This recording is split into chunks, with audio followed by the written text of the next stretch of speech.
most of my time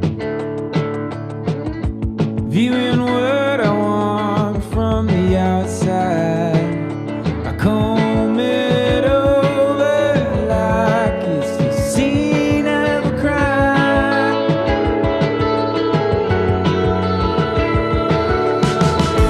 The only guilty I find staring back at me in the mirror at night, stuck in place just waiting for a green light. But I can't lie awake for someone else to say I can live my life.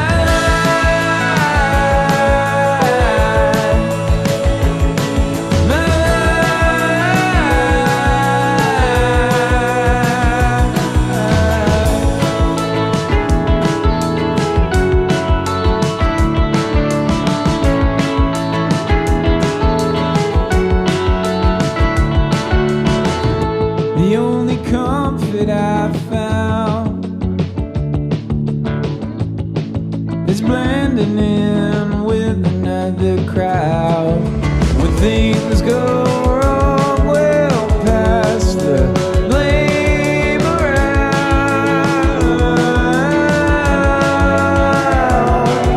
'Cause I can't lie awake for someone else to say I can live my life.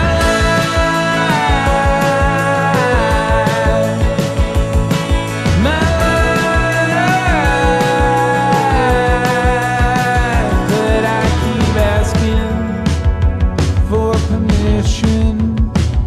No, I keep asking for permission. Oh, I keep asking for permission. Why do I keep asking for permission? Oh, and I can't lie awake for someone else to say I can live my life.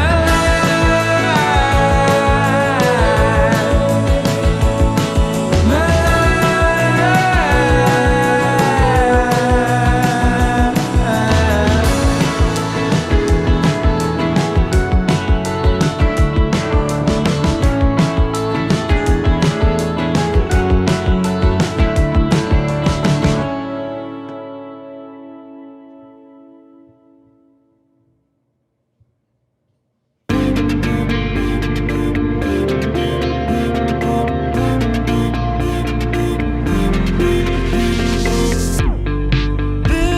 Bittersweet is the taste of your mind all these days. Want a piece of the thought there on your face. Hold on tight, oh baby, coming loose. All this back and forth has killed my youth. Promise me that our days will run smooth until we crumble. We could be something new, 'cause all I need is you. No more goodbye, we'll start on something new. I know you want it too. No more goodbye, no more goodbye. All right, I figured let's get this party started. We are at the top of the hour, maybe one minute past, and everything. So good to have you all here. Do me a favor as you're coming in, say hello. Let me know that you're here, where you're coming from. Tell me that you can hear me, see me. I know you can see me, but let me know that you can hear me, and we're good to go. This is welcome to another one of our money mentoring mornings with Mel. Here we go. These are my live streams that I get a chance to have a chance to chat with you, answer your questions, help you out, give you an idea of some thoughts. I don't sell investments. I don't sell insurance. I just want to make sure that you're on your path to your dreams. Anything that I can do to light that path, then I'm here for it all. And this is kind of where I am and what I'm doing. So I've got some time to do this morning. Then I head straight to the airport because I am starting about a 30-day road trip. There's a couple breaks in between here and there. You'll hear from me throughout that road trip. So stay. If you're not subscribed to the channel or following me on the socials and all that stuff, stay with me, and we'll make it rock and roll. So, all right. Alex says you're the best. When you speak, you don't lie, sell anything. No, I don't. You're just honest and want to see people be financially stable and humble. You know what? I really appreciate that, Alex. It is true that's really what I'm trying to do. You know, I have my book. I don't really have a ton of stuff that I sell.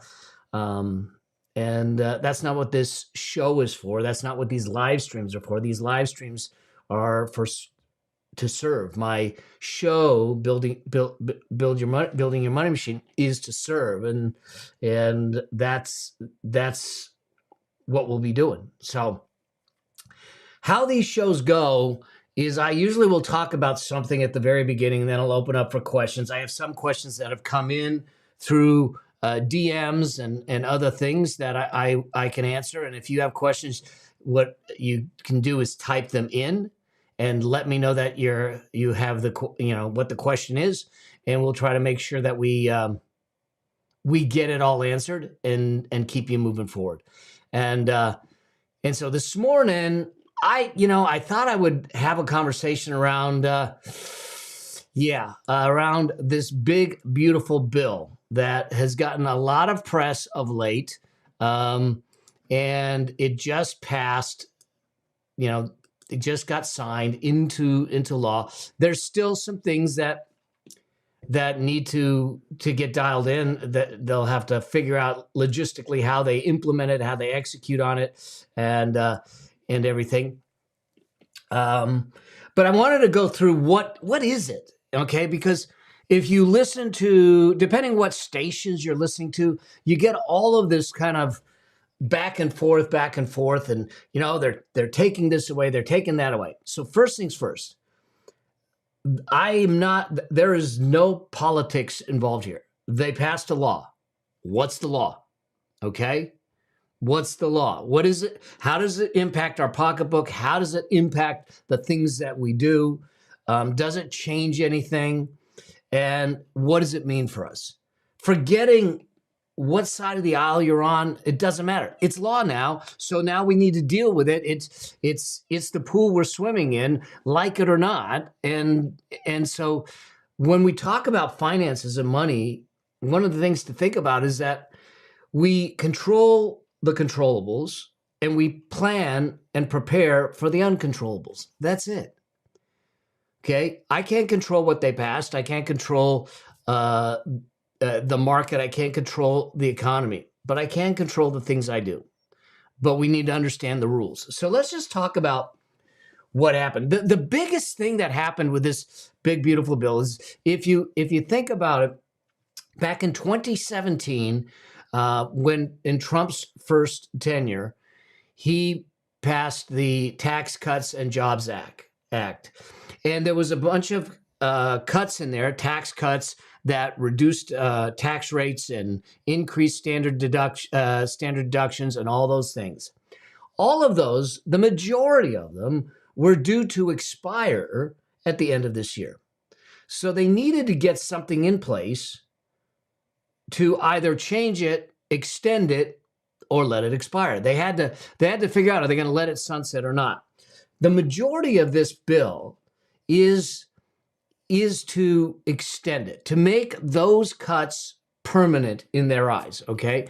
So that means that we were staring down the barrel of an increase in taxes or increase in tax rates, reduction in deductions, standard deduction, and all those things at the end of 2025. We're no longer staring down that barrel. We can safely say that those tax rates are going to stay consistent now, at least for the next, call it, 3.5 years. Okay. And along with that, they did some other adjustments to the taxes that will help taxpayers. Honestly, is that the standard deduction, which is the deduction you get if you don't itemize, is going up by $1,000 for a single person. So you get a deduction of $16,750 instead of $15,750. And for a married filing joint, it goes from $31,500 to $33,500. What does that mean? It means that most people, if you don't have big mortgages, you don't have big taxes and everything, you get a big deduction. That means that if you're married, the first $33,500 that you make is not taxed at all. Okay? That's a good thing. All right? Lower taxes is a good thing for our pocketbook. We'll talk about the economy and all that stuff in a moment. They are going to adjust those for inflation. So as inflation adjusts, those will continue to go up. And so it will apply for this year and beyond. So they've made it retroactive unless they change that. The other thing that they did is they increased the child tax credit from $2,000 to $2,200 per child, and they'll index that for inflation. Now, this is one of those that it phases out. So if you have $200,000 as a single or $400,000 as a married filing joint, there's a phase out. You don't get the child tax credit. This is really meant to help lower income, mid-income families with children get additional tax deductions at lower incomes. So this is a good thing to lower taxes. Then they added in a provision for seniors. They call it the senior bonus deduction. For those that are 65 and older, they get an additional, if they're single, $6,000 deduction on top of it. Married filing joint, they get $12,000, okay? But both spouses must qualify. Again, this is meant to help seniors that are in mid to lower income. So there is a phase out once your income goes up above a certain level, okay? It starts to phase out. But the intent here is to try and help seniors and help people that have lower income. Now, here's some of the things in this tax act. They passed it. They said it's there's all kinds of criticism, and then there's all kinds of cheering.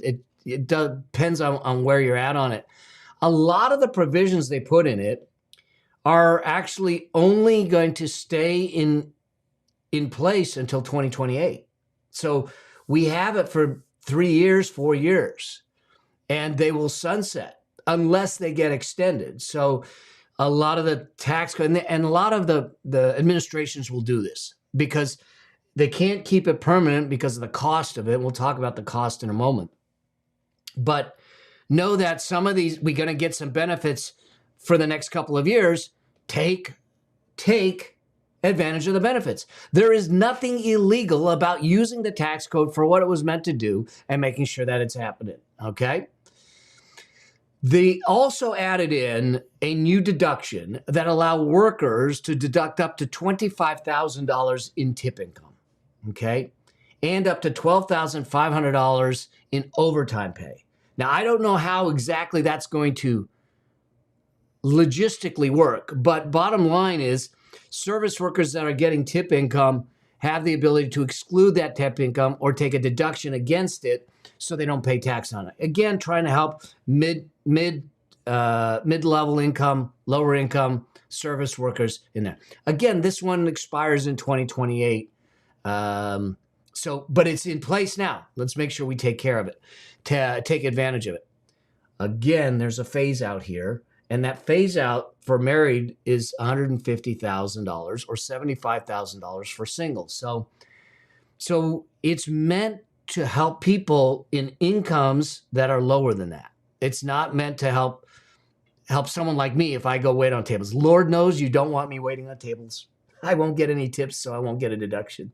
Okay. So then they added in the ability to take a deduction for interest on car loans. Okay. This is something that they eliminated. We could not deduct any kind of interest except investment interest and mortgage interest.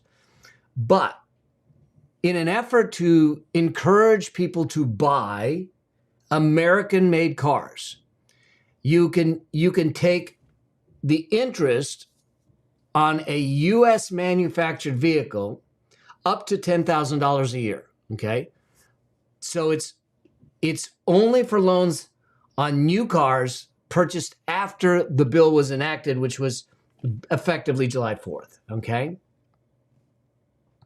and so it's only for USA made vehicles, and it's not for the life of the loan because the deduction's only available until 2028 again, unless it's extended. Okay, so just know that. But if you have a car loan, and we can talk about how to do car loans, then you have an opportunity to take the interest on that car loan as a deduction that you once did not have. Okay, that comes back up to $10,000. Then another big one that they added is they limited in the last act, they limited the amount of deduction you get for state and local taxes and real estate taxes. It's called the SALT deduction cap. That was limited to $10,000 a year. That got increased to $40,000 a year in this act. So now you could take a higher deduction for real estate taxes, state taxes on tax returns, but it's only for filers that have income under $500,000. So you're, again, I mean, that's still a lot of income, but it's not for mega wealthy. Okay. And so that's there, and it is there through 2030. This is extended through 2030. After that, it goes back to the 10,000 if we're not careful. Okay. Then when it comes to businesses, the 20% qualified QBI deduction is kept in place.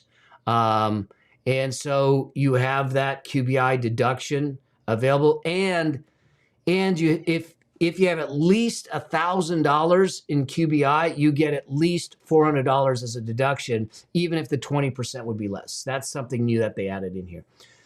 Bottom line is you're going to want to make sure that you have a conversation with your accountants, your tax strategists to know, are you taking advantage of some of these things? Now, personally, there's some things in here around education and health savings accounts. So 529 plans. 529 plans are educational savings accounts. Historically, were only for higher education, and then they brought it down to lower grades.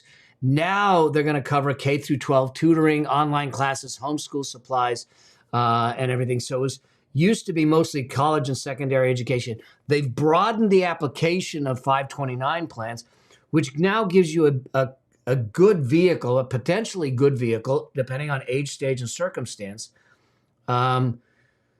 to be able to save for education in a tax deductible plan, potentially, depending what state you're on, but allow that to grow over time. Now, mind you, 529 is meant to be used for qualified education expenses only. If you take it out for something other than that, there will be a tax and penalty to pay. Okay. HSAs, they increase the contribution limits. These are high deductible savings accounts. And I have a question on that later that I'll answer and everything. Here's where there's some of the controversy. They added in for food assistance and Medicaid assistance, medical and food assistance. They added in some provisions for qualifications. They basically say, if you're an able-bodied person, you need to be working, volunteering, or trying to work, and you need to prove that. It's no different than unemployment. If you have unemployment, you have to show that you are searching for work to qualify for the unemployment. So what they did is they made the qualifications tighter, so they're just not handing out free money. People can still get it. They just have to follow the qualifications. And if they're able-bodied, they're going to need to do some work and everything. Some people are up in arms about it, but the bottom line is that this is what they did. They didn't take it away. They just added some filtering, some eligibility requirements in there. Now, mind you, listen, I ain't gonna lie. When you start to put in paperwork with the government, Lord knows it can be a pain. It can be frustrating. And so there could be people that fall through the cracks. There could be people that don't understand the paperwork. And that's something we're going to have to navigate to make sure that the people that deserve the support, that need the support, actually get the support. And so I can see that there'll be programs to assist and things like that. But these are the things that really have come into this act. Not a tremendous amount of differences. They added in a higher SALT deduction. They added in the tips and the overtime elimination of tax, a portion on that. A lot of this stuff expires in 2028 or 2030. They've put some qualifiers in for Medicaid and SNAP nutrition programs to make sure that they're just not handing money out. You got a deduction for interest on vehicles up to $10,000, but they have to be manufactured here in the U.S. So that's the Tax Act. I know that now here's my challenge with it. Do I like it? Do I not like it? Look, anything to me that reduces taxes is good for the consumer, okay? However, the one thing they did not answer with this is how it gets paid for. And there's all these estimates, and I'm not going. Here's what I know. There has not been a president since Clinton that has balanced the budget. Okay, Clinton was the only president in the recent history. So it's not Dems and Republicans. It's all of them. They've made a habit of spending, borrowing, spending, borrowing, spending, borrowing. And we have a deficit in our country. That is a huge problem. Okay? That is a huge problem. It is an economic problem. Why is Trump pushing to get the interest rate reduced? Because if they reduce the interest rate, the amount of interest they have to pay on the outstanding debt goes down, and it helps the economic situation. This is projected to add to the deficit. What I don't like about it is the fact that they didn't make it revenue neutral. They didn't show how that this could get paid. So what it's going to do is we potentially, now they say the tariffs are going to help and all this stuff. That remains to be seen. Maybe that's the case. I don't know. Okay. But what I do know is coming into this, we had a deficit. Right now, this may add to the deficit. Tariffs will offset. Doge, what's going to happen? Who knows? Okay. But the deficit is huge. And at some point, that bill will come due. And it comes due on our backs, on the backs of our children, the backs of our grandchildren. And if there was an argument to be made to our politicians, to Washington, no matter what side of the aisle it is, the argument is to get a plan to get us out of debt. Get a plan to stop the borrowing. Y'all, this is going to be a hot take. But if I had anything to do with the politics, I don't want anything to do with politics. Brian Tracy once told me, I asked him if he would ever go into politics. He says, a tick is a blood-sucking parasite. Poly means there's a lot of them, okay? And so what happens is that if I had anything to do with it, first things first, term limits for everyone. There are no career politicians anymore. Eliminate that, okay? And second, if they don't do their job, in other words, balance the budget, get things passed, do things, they don't leave or they don't get paid, okay? We couldn't do that. If we don't do our job, we get fired. What are we doing, okay? Third, whatever they decide to give to the citizens of this country, they eat their own cooking, they get it too. All right. So those are the things I would do, but I'm not in Washington. They won't listen to me, and I got no pull. But that was just me kind of venting. All right.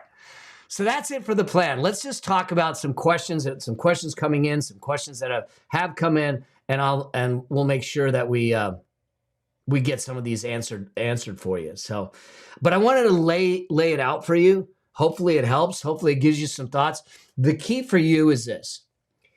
If this is a time to maybe make a call to your accountant, to your CPA, to your tax advisor and say, hey, are there things in this new act that I can take advantage of? And should I change anything I'm doing to make sure that I take advantage of it? See, many of us have accountants that spend their time waiting for you to come to them and say, here's what I did. And then they go and scribe the tax return and they file it in as it happened in the past, looking over their shoulder. What we need is our accountants, okay, and this is my plea to my compadres, my colleagues who are fellow CPAs, to start looking out the windshield. Start looking forward. The accountant's job isn't just to do a tax return and file it. The accountant's job is to help you be more successful, to help you be more financially literate, to help you navigate the tax code so you use it properly for your benefit. So they need to look out forward and say, what are you doing in your world, personally, business-wise? How can we use the tax code to put more into your pocket? And if they're not doing it, frankly, they're just a glorified data entry clerk. And they should be paid that way if that's the case. The value in their profession is helping you navigate this so you don't have to memorize it and that you take advantage of it. All right? I am sure that my CPA friends out there are going to come after me for that one, but what the heck. All right, so let's see what you got in here. I'm going to go to the chat and see. I've got some questions that have come in, and let's answer a few questions. Marco, what's up? 22 years old, currently doing 100% VU. Listen, so 100% VU, and you're 22 years old. First things first. Okay, for those of you who don't know, what Marco's investing in is a Vanguard S&P 500 fund, which means that he's investing in basically the S&P 500, the largest 500 companies in the U.S. stock market. Okay. Now, here's the thing. Marco also is 22 years old. At 20 years old, every dollar you put in at an 8% return or so is going to turn into $88 by the time you're 65. First things first, Marco, I'm going to celebrate you because it's a big win on your side that at 22 years old, you're putting money away and putting it to work for you. Because what's going to happen is the time is going to do the work for you. Now, should you be all in VU? I have no problem with you necessarily being all in VU right now at 22. Maybe, though, you might want to look at, does it make sense to do a two-fund portfolio where maybe I bring in a little international exposure? Because like right now, this year, international funds have done better than the S&P 500. But you want to look at maybe a two-fund, maybe three-fund portfolio as you get older to start to diversify and get exposure to some of these other things. But I love that you're doing this. I love that you're doing it at 22 and you're going to be dialed in crazy good. Okay. My son, he started his business at 16. He's 35 years old. And him and his wife with 2 kids, they have multiple homes and a multi-million-dollar net worth. You're doing it right, Marco. Stay in the game. So good. So good. I work for the government with a pension and I want to get a job with tips. Okay, Alex, be careful what you wish for. My sister works, she works in law enforcement, so she's getting a pension too. And at some point she'll retire, she'll have that pension and she'll decide what she wants to do at that point. Ah, my friend Jason, what is going on? Does deduction for auto loan interest apply to commercial vehicles or heavy equipment? It is only manufactured autos in the U.S. Now, if it is commercial, meaning it's business use, then you always had the ability to deduct interest. This is just on the personal returns. So if it's heavy equipment, commercial vehicles used in a business, you'll get deductions for it either way, okay? And everything. Now, minivans, I don't see that they've categorized anything and said, well, it doesn't apply to minivans. They didn't put any weight classes in or anything. The only qualification that I've seen so far is U.S. manufactured, okay? And let's face it, most of these cars may have come from U.S. companies, but some of the parts may not be from the U.S. So I don't know how they're going to decide, is this U.S. manufactured or not? I think that needs to be kind of vetted and worked out. A lot of times when they create these things, they pass these tax codes, and it sounds good coming out of the politician's mouth as they discuss it around coffee and figure out what they're doing and their filibusters and all that stuff. And then when it comes down to execution and implementation, that's where it starts to fall apart. So, but I don't know this one right now. I don't know the limitations on it. So, okay. Karen's asking, for whom? Who are the tax cut in favor of? Are they in proportion to your income? Right now, the percentage of my tax is higher than those that make a lot more money than me. Karen, it just depends on your tax structure, okay? A lot of the things that are in here get taken away as income goes up, okay? They phase them out. So they're meant to apply to people in the middle to low income. Are there things that are going to apply to higher income? Yes, there are. For instance, the increase in the SALT deduction cap going from $10,000 to $40,000. You know, in order to have $40,000 in real estate taxes and state taxes and all that stuff, you got to be able to buy a substantial property or make a substantial income. Who does that benefit? That does benefit people of higher income. But at the same time, you cannot, the other thing that is challenging is you cannot compare your tax situation to someone else's tax situation unless you're exactly the same. Because if someone is a business owner getting paid a W-2 and things passing through on a K-1 versus someone is a wage earner, they get vastly different tax pictures. And when you take into consideration the income tax, the Social Security tax on the wage earner, you have to take in consideration the income tax, the self-employment tax, and the investment tax and all that stuff on the higher earners to figure that out. Is it possible that someone has a lower percentage than you? Yeah, it's possible. But depending on who it is and where it is, I can tell you that I pay a lot in taxes. And as a percentage, it's well into the 30s, close to 40%. And we live in California. Okay. So someone wants to try and say, well, you get away with less taxes. No, I don't. Okay. I pay a lot in taxes. When you add it all up, it's substantial as a percentage and as a dollar amount. And I'm okay with it. Do I use the tax code to my advantage? Absolutely. Okay. That doesn't mean that I don't pay taxes. Okay. So. 100th Monkey Effect says all the benefits are marginal. The question is the government's money real or not in their budgets? Yeah, well, let's not go there. Yeah, the deficit is crazy. It's going to be enormous if we don't change it. Okay. Yeah. Yeah, they've changed some depreciation. You're going to get accelerated depreciation coming in and everything on equipment. I didn't look at the depreciations. I didn't spend the time looking at the things that impact businesses as much as I looked at the things that impacted individuals. I'll look at that and maybe bring it into another one of our lives. Okay.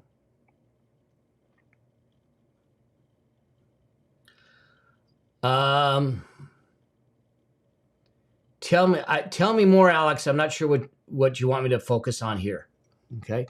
In the meantime, let me answer a question that came in. Hey, Mel, thanks for all your help. I have $12,000 in credit card debt, and I have $35,000 in low interest student loans, 4.2%.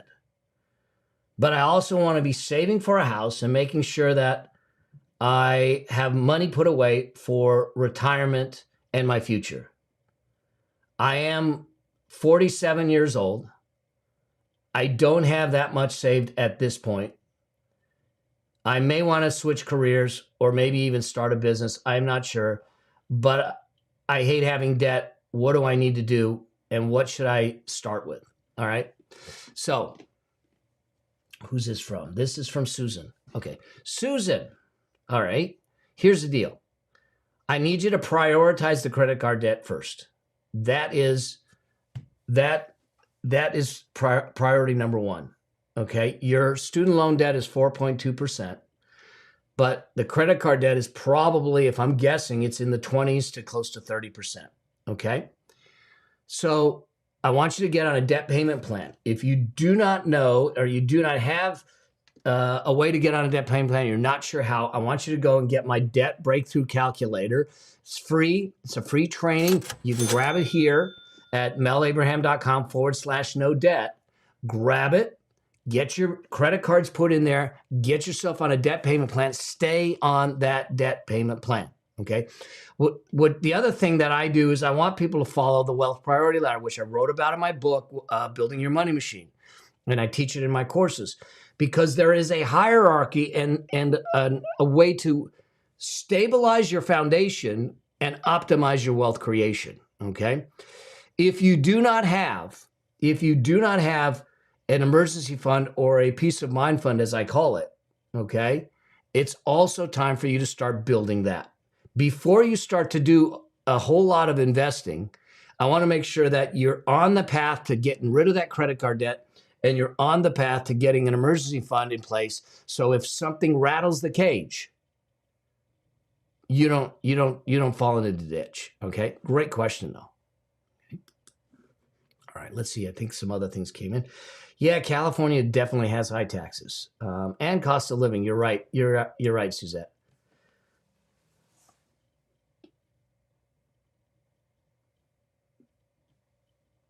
So,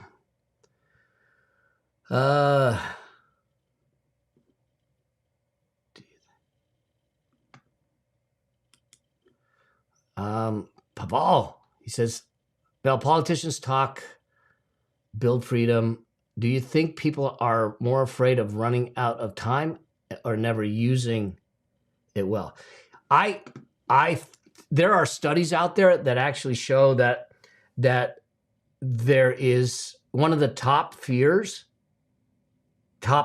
fears is running out of money. Now, part of the reason for that, I think, is a lot of people don't know how much they need. Okay. If they don't know how much they need, and I did this early on in my financial journey, I didn't know how much I needed, but everyone told me, go earn, go make money. So I just kept running, making money. I kept moving the target, changing the number, growing the number, and building. But I didn't know what the destination was. I didn't know how much was enough. And if we don't know how much is enough, then we'll keep running the race. I sat with a good friend of mine recently at the end of last year who was approaching 60 and had nothing planned for retirement, but he had stuff for retirement. And I said, do you know what you need? Do you know what you want? He says, no, I haven't even thought about it. I don't even know where to start. Okay. And I said, really? And I said, doesn't it stress you out? And he said, absolutely, it stresses me out, but I don't know where to start. So I sat him down and I actually walked him through the process of what what we do for our clients called a Money Machine Master Plan, where we build it out. And we build it out in a way that we take into consideration your income, your expenses, your desires, your goals. You know, am I going to do home improvements every 5 years, buy a car every 5 years? All the things. What do you have? Where's it going? The investment portfolio, all of it. And we run the plan. And he sat there and I could literally see the stress come off his face, because all of a sudden he said, I'm not as far off as I thought I was. The challenge is most people don't have a plan. And without a plan, it's like sitting back saying, I'm going to take a road trip, and you don't have a map or a GPS. You just drive. And you continue driving till you run out of gas or money. And you don't find the enjoyment on the way. Everyone here, even if it's a rudimentary plan, we need to start to plan so we understand at least what the race we're running. Is it a marathon? Is it a sprint? What do we have? What's coming? We can't predict everything, but without a plan, I can certainly predict that you'll never know when you get there. And I think that's the bigger issue is that people are scared of running out of money. And part of it is that they don't know how much they need. And so we got to fix that. Now, the other side of it is why I do what I do. Most people don't know how to use their money or put their money to work for them. We need to get our money to work harder for us than we did for it. That's the bottom line. And that means that we need to have the discipline to take a portion of it and start putting it to work. Does it mean that there's risk? Absolutely. Every investment has risk. But if you do it properly and you do it in a proper structure, the risk, in fact, I was just talking to someone yesterday, I said, they might be a loss. The objective is to make sure that anything that happens, it might leave a bruise, but it doesn't leave a scar. Y'all, I lost 1/3 of everything I owned in a Ponzi scheme. Me and 2 other friends, over $4.5 million. Now I recovered, and well beyond it, that left a scar. A lot of the things I talk about, a lot of things I teach are because of that scar. I don't want any of you to get hit with a scar, but it does mean that we have to do things differently. It does mean that if you're sitting back saying, hey, I feel like I need to make more money, then that's the thing that we need to focus on. How do I increase my value to my employer, to my company, to my clients, to my customers, so I can get paid more, so I become invaluable to them? Because if I get a bigger shovel of income, I can then solve my financial problems a little easier. And so these are things that I think are choices and decisions we have to make as individuals. And we are actually in control of them. We have the ability to learn. We have the ability to grow. We have the ability to take that on and do things. The question is, will you? The question is the choice. The question is the decision. I think that's the thing that we need to look at, okay?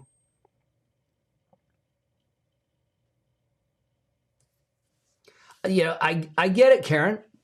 I get it. They're working and they're struggling. But you can't look at just one side of the equation.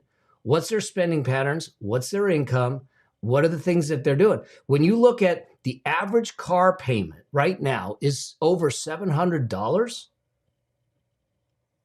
If they have brand new cars, there's a gal that I saw, literally, she's in her 20s and she has 2 Jaguars, 2, and she's struggling to pay bills. Why do you think that is? Not because she's not making enough, because she's making over $9,000 a month. It's because she's not managing, she's not putting it to work for her.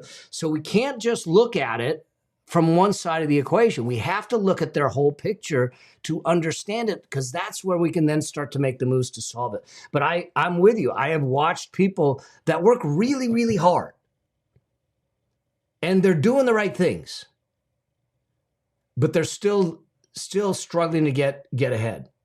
And those people are the ones that I want to try and help. But you've got 2 inputs in the equation: the money in, the money out. And those are the 2 things that we have to fix. Okay.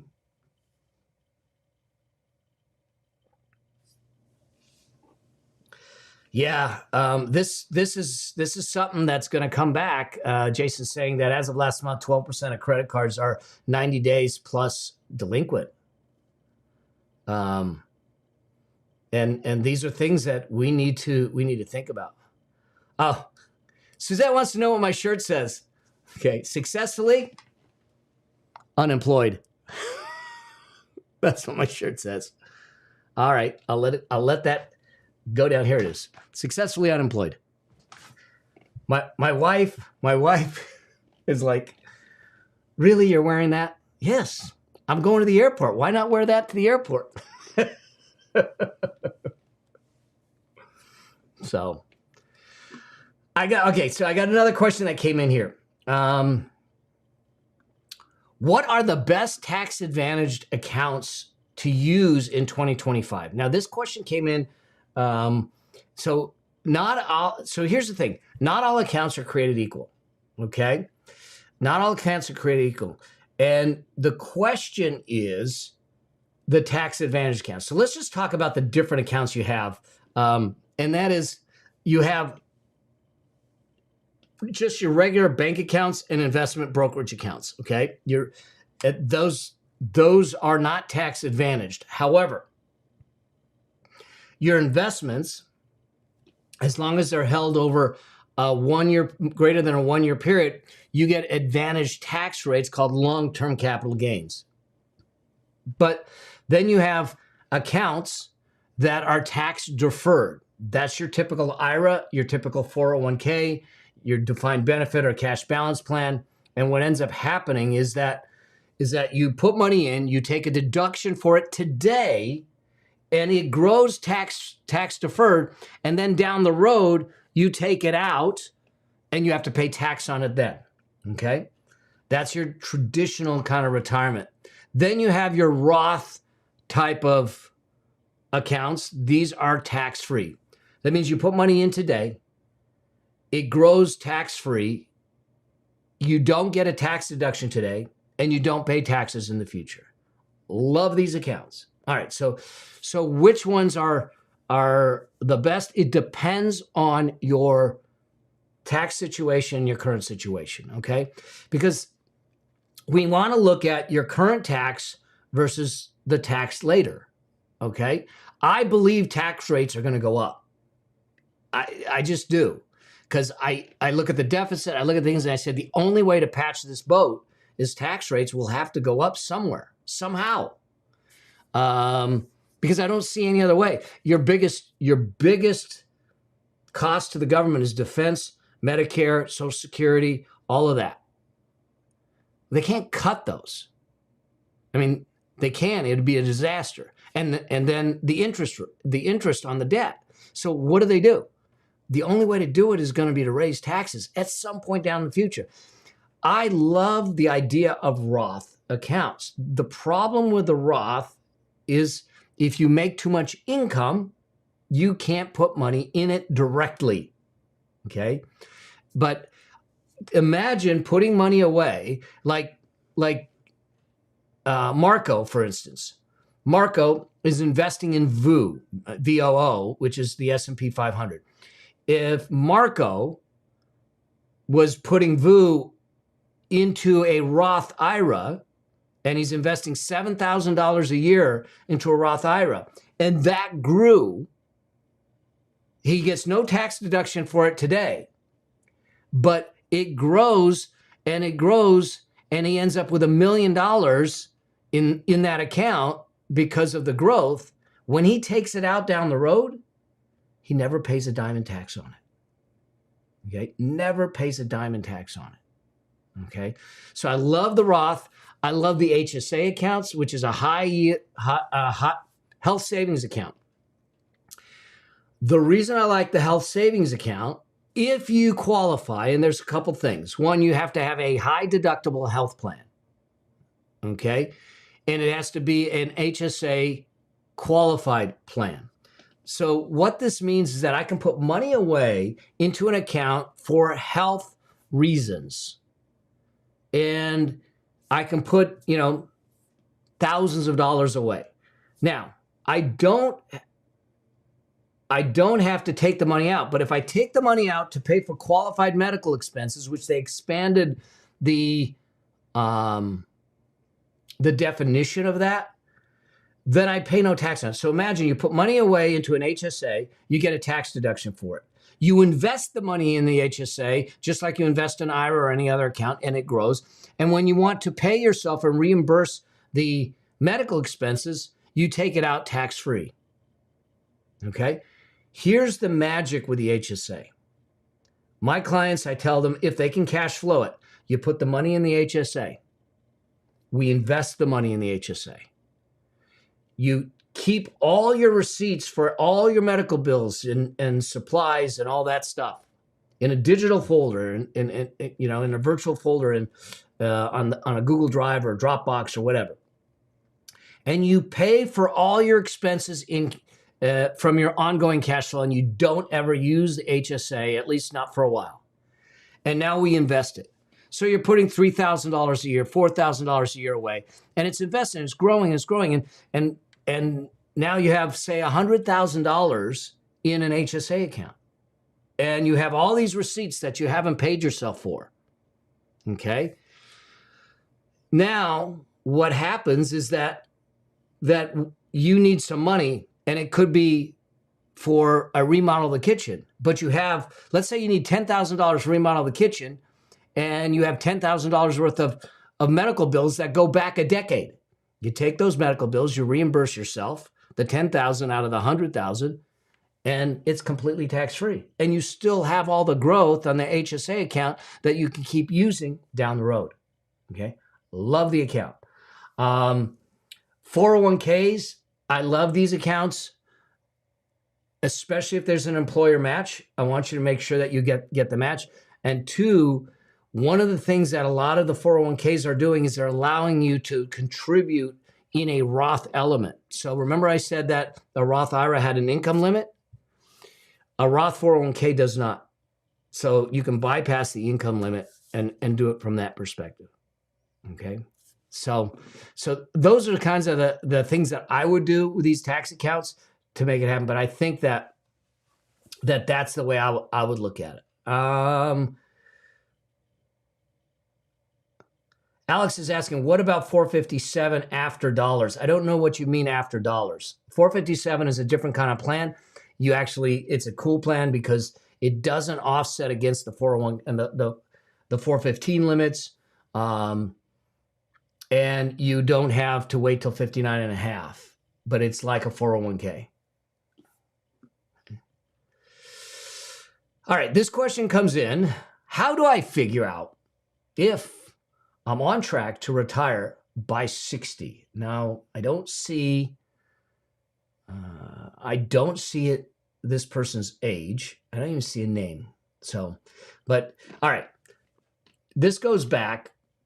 This goes back to what I talked about earlier. Retirement first is not an age. Okay, it isn't. It's a transition in life, and it's a math problem. That's it. I am effectively retired. I have been for a decade. I transitioned to do some things that I want to do the way I want to do it and do it by choice. Okay? But I had to solve the math problem of, can I make it happen? So how do you solve the math problem? That means that you have to do a plan. You have to start to look at, what's my life going to cost at 60? Now, I have a lifestyle cost calculator that you can get access to. In fact, I'll drop it in here so you can get it from here if you want. That you can start to put some numbers in and start to play around with and everything to understand that. The challenge is this, is that what we need to do is ask ourselves first, what do I want my life to look like at 60 or 65 or whatever I'm going to retire? Because that's what we're planning to. We're not planning to an income stream, not planning to today. We're planning to a vision for a life. And then we have to do the math problem. What do we believe, as the best of our ability, it's going to cost? Now, if you're 58 trying to get ready by 60, then you'll probably have a better idea of what it might cost. But if you're 28 trying to plan for 60, we're making estimates. We're like putting the thumb in the air and trying to figure it out. That's going to take a bit, and we're going to adjust along the way. I've been doing plans for myself for decades, and every step of the way, just like a pilot adjusts their trajectory and their direction, we just keep adjusting as it grows, as it changes, as things change. When my son got married, when I got married, when our first granddaughter was born. When our first granddaughter was born, I was walking on the beach with my wife, and she says, it feels like you're not here. What are you thinking about? I said, it just dawned on me that Emily is born now, which tells me that now we have at least another 80 years of Abrahams on this earth that I have to think about, that I want to think about, that I want to figure out how to take care of, how to nurture, how to do that. So when life changes, when the cancer hit, all that stuff, your plan will change. It needs to be dynamic. It needs to be flexible, but it needs to start somewhere. The plan will remove the fear. It will add clarity, but the plan isn't really why we do the plan. We don't need the plan. We need the plan because the plan lights the path. And now we can map the path to make the plan a reality. Okay? So I think here, what I would do is spend some time trying to understand what your lifestyle cost is, understand what you already have in place, figure out what that gap is, and then we have to create a plan to close the gap.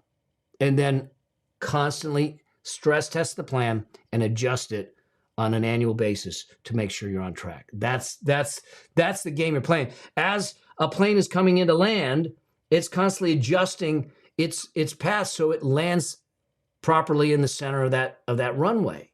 Okay? That's what we're doing with your retirement. Okay? So, such a great question.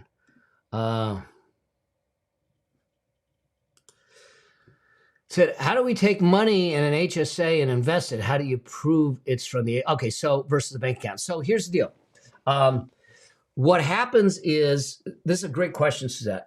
So what happens is you will open up an HSA account, and then the account itself where the money's being contributed would be at like a Schwab or a Fidelity. And it would be noted as that account is an HSA account. So you will open up that type of account at the brokerage house. So you're going to put cash in there at first. Let's say you fund it with $3,000, just like you fund an IRA. Then you have to do a second step. And that second step is to make the investment. So now you sit back and say, okay, I'm going to cash flow my medical expenses. So I'm going to invest the money in the HSA account. So you basically open it up at a Schwab, a Vanguard, or Fidelity, or one of those that have that. You then tell, Fidelity, I want to invest it in these 3 index funds, and you make the investments just like any other account, but it's under the umbrella of an HSA account. So now that grows on its own. They account for it on its own. When you go to take the money out, let's say you need some money, you'll take the receipts in the amount you need, and you'll use those to pull money from that HSA account. Now they'll send you a 1099 that it was a distribution for HSA, but you have the receipts to offset it, and then it comes through tax-free. So that's how I would look at it. Okay, cool. Alex, I will be in Miami twice this year, and once next week, and then again in October. So. Cool. All right. Any other last questions before we close this one out so I can go to the airport? Y'all have been great. I just, and everything. It's been great. So Suzette, yeah, you might have done it. Now, I don't have an HSA account because I don't want the high deductible plan given the kind of medical expenses, cancer and all that stuff that I have. So we're still working off of her Cadillac plan at my wife's Cadillac plan at her work. Now, next year is going to be an interesting year because next year I'm going to be forced to go to Medicare. And so we'll see what this all looks like. Stay tuned because I'm going to live through it and you'll live through it with me. So cool. All right, y'all. You guys have been amazing. So glad you're here. And like I said, I'm going to be traveling a bit here and there throughout this whole month. I'm going to try to make sure that we do it. I may not be doing it directly from my studio here. It may be in a hotel room, but we'll try to make it happen. All right. I appreciate you. Marco, love you back, man. Keep rocking. Keep doing it. Remember this, okay? Our journey to wealth is that. It's a journey. We're not going to make it overnight. We're going to make it over time. And that it's not siloed. It's not isolated. You get a chance to do it with people in a community. And hopefully we're building that community, this Money Machine Collective, if you will, that we get a chance to support each other on that journey. All right. All right. Until I get a chance to see you in your road, on your path to your financial freedom, always strive to live a life that outlives you. All right. See you in the next one. Cheers. See ya.